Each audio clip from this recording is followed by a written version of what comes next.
마가복음 4장 1절에서 9절까지의 말씀 저와 여러분께서 합독하시겠습니다. 예수께서 다시 바닷가에서 가르치시니 큰 무리가 모여 들거늘 예수께서 바다에 떠 있는 배에 올라 앉으시고 온 무리는 바닷가 육지에 있더라.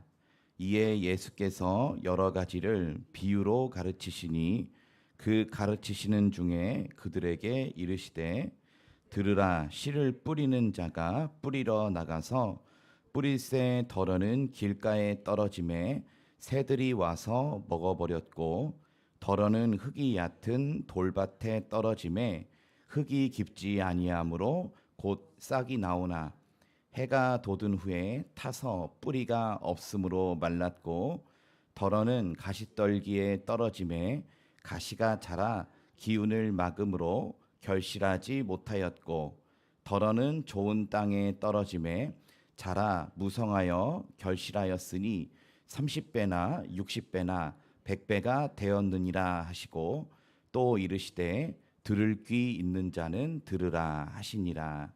아멘. 오늘도 우리 영혼에 하나님의 나라가 충만하게 임하시는 저와 여러분 되시길 소원합니다. 하나님의 나라가 저희 영혼에. 여러분, 하나님은 우리의 필요를 채우기 위해서 존재하시는 분이 아닙니다.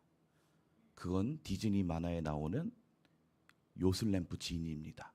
하나님은 나의 필요를 채우시는 분이 아니라 하나님은 하나님의 나라를 채우시길 원하십니다. 하나님이 가지신 정말 선하고 좋으신 것, 어찌하여 나를 선하다 일컫느냐? 하나님 한 분 외에 선한 이가 없다 하신 그 주님의 말씀처럼 하나님의 그 선하신 나라가 오늘도 우리 영혼 가운데 충만하게 임하시기를 소원합니다. 하나님 우리에게 가장 주시기 원하시는 것 하나님 나라입니다. 그래서 하나님이 우리에게 말씀을 주셨습니다. 그래서 하나님이 이 선지자들 통하여 그리고 우리 주님을 통하여 이 말씀을 주셨죠. 이것을 땅에 떨어진 씨라 그럽니다. 땅에 떨어진 씨. 그래서 하나님이 주님이 우리에게 말씀의 이 씨앗을 뿌렸는데요. 이 말씀의 씨가 우리의 마음에 이제 이게 심겨져서 자라게 됩니다. 자, 그럼 자라게 되면 우리 마음이 뭐가 될까요?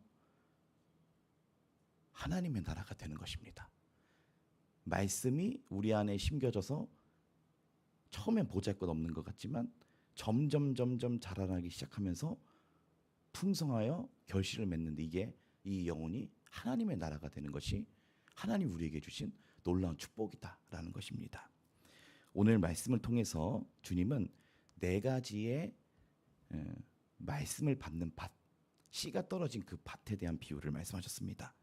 자, 여기서 3가지는 몹쓸 밭이고요. 그리고 1가지는 좋은 밭입니다. 그 말씀을 오늘 살펴보도록 하겠습니다. 첫째로 우리 4절 말씀 한번 읽어보시겠습니다. 뿌릴새 덜어는 길가에 떨어짐에 새들이 와서 먹어버렸고. 아멘. 이 첫 번째 이 좋지 않은 밭, 어떤 밭이냐고 하면은 길가라는 것입니다. 길가.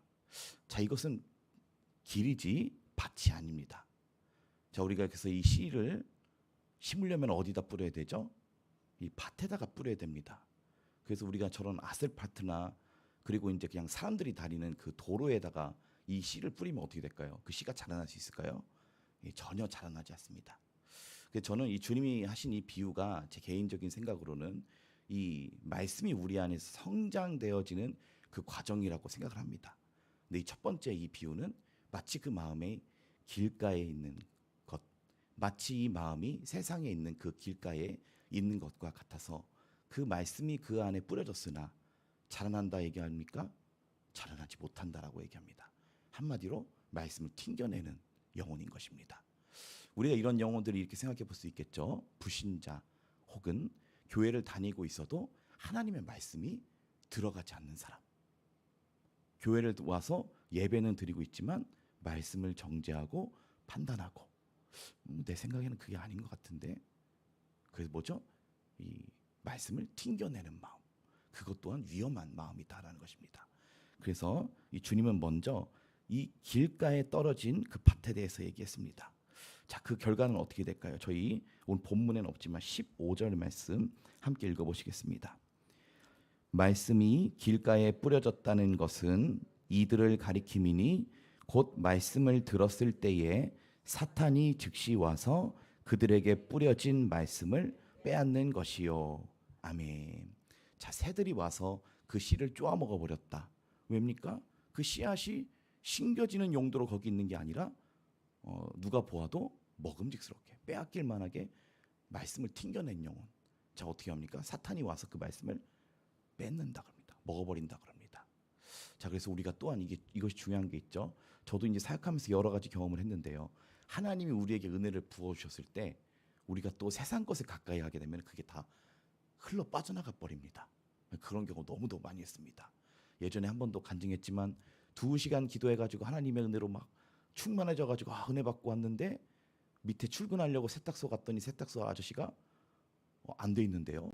그 말 한마디로 낳고 화가 나가지고 은혜를 다 쏟아버린 경험이 있습니다. 아니 맡겼는데 왜 옷을 안 해놓으셨어요? 미안하다고. 그러시는데 이미 은혜는 다 쏟아버린 거죠. 저희 길가에 떨어진 마음, 이 뭡니까? 하나님의 마음이 튕겨져 나가는 마음. 하나님의 말씀이 심겨지지 않는 그 영혼 상태를 얘기한다는 것입니다. 우리도 이와 같이 조심해야 됩니다. 사탄이 와서 그 말씀을 빼앗는 밭이다 라고 얘기하고 있습니다. 이 둘째로 우리 5절 말씀 읽어보시겠습니다. 덜어는 흙이 얕은 돌밭에 떨어짐에 흙이 깊지 아니하므로 곧 싹이 나오나. 아멘. 자, 이 두 번째는 돌밭입니다. 첫 번째가 길가였다면 이제 두 번째는 돌밭인데요. 이 돌밭의 특징이 뭐냐면 5절의 말씀 보시면은 흙이 얕은 돌밭이다라고 말씀하고 있습니다. 흙이 있긴 있습니다. 그런데 그 밑에 뭐가 있습니까?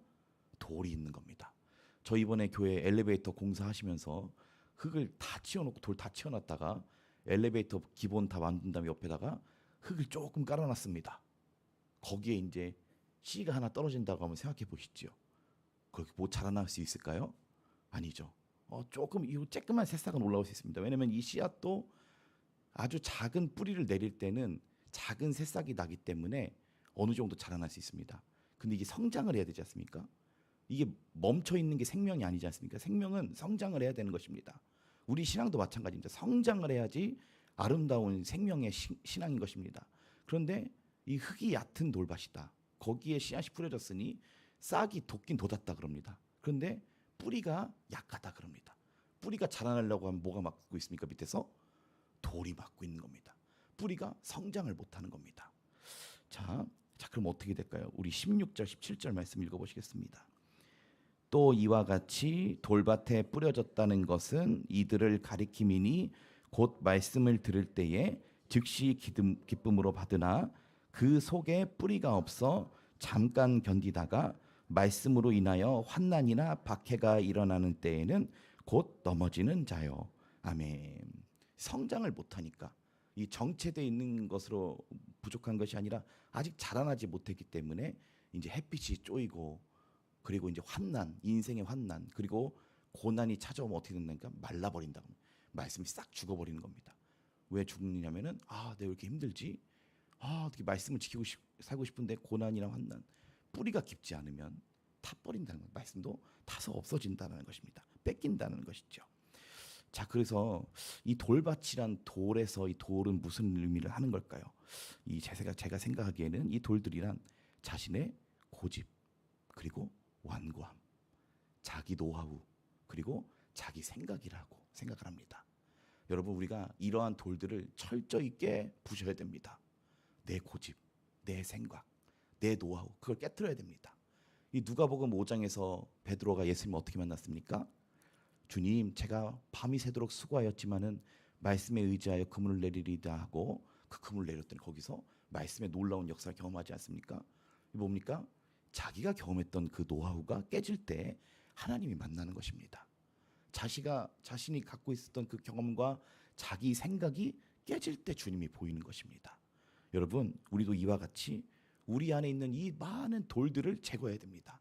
하나님의 말씀이 뿌리 내릴 수 있는 촉촉한 밭이 되어야 되는데 이 하나님의 나라를 어린아이와 같이 받아들이지 않는 자는 결단코 천국에 들어가지 못한다 하셨죠.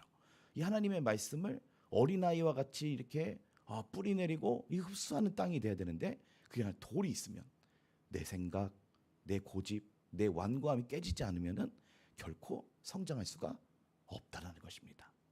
성장이 안 된다는 것입니다.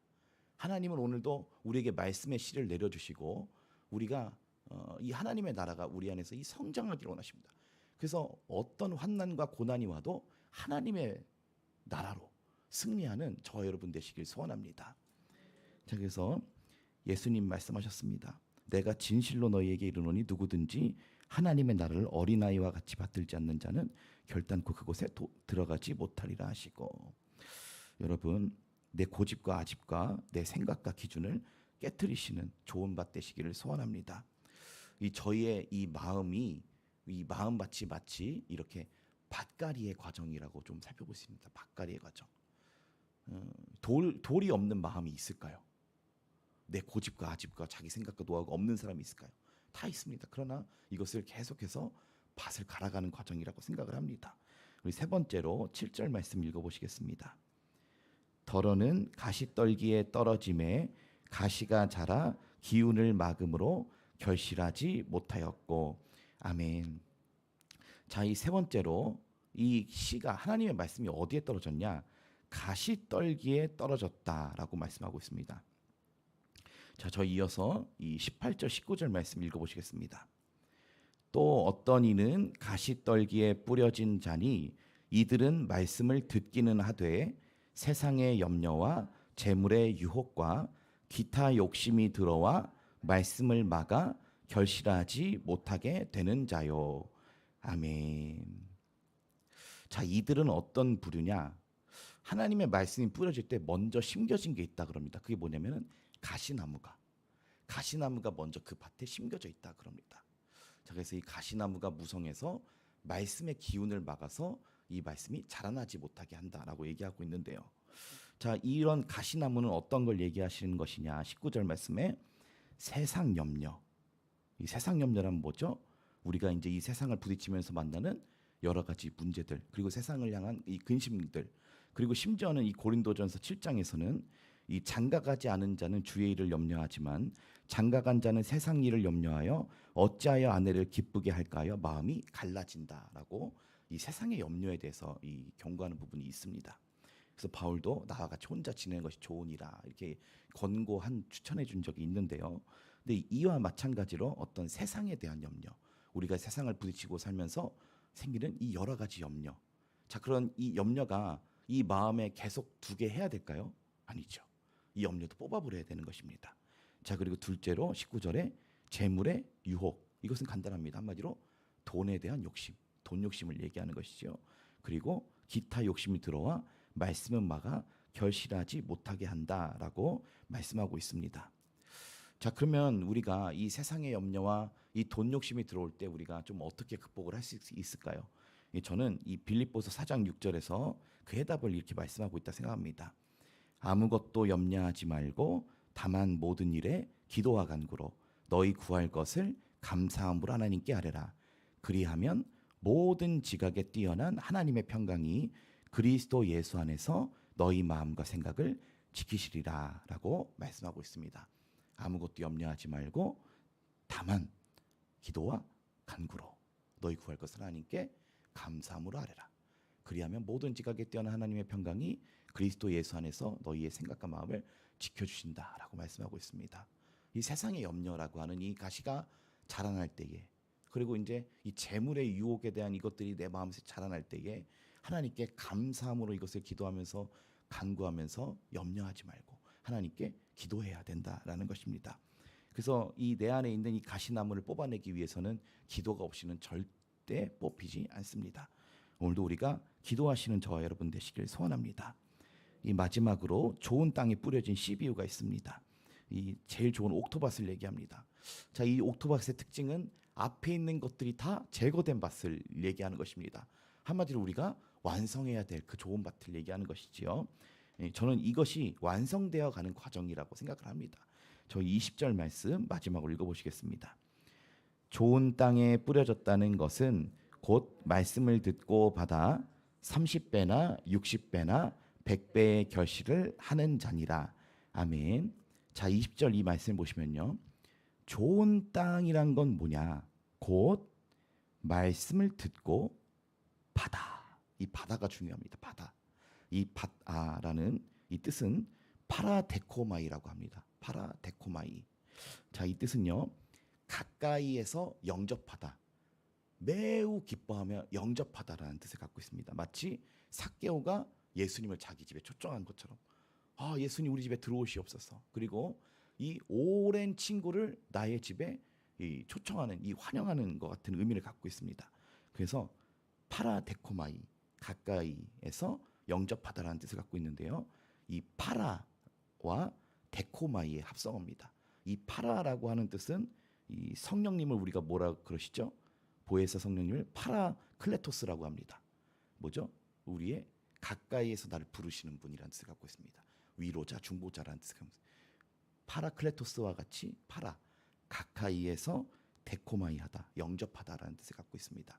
자, 그래서 이 하나님의 말씀이 우리에게 이렇게 뿌려졌을 때 이 말씀을 우리가 가까이에서 친구를 영접하는 것 같이 말씀을 받아들여야 된다는 것입니다.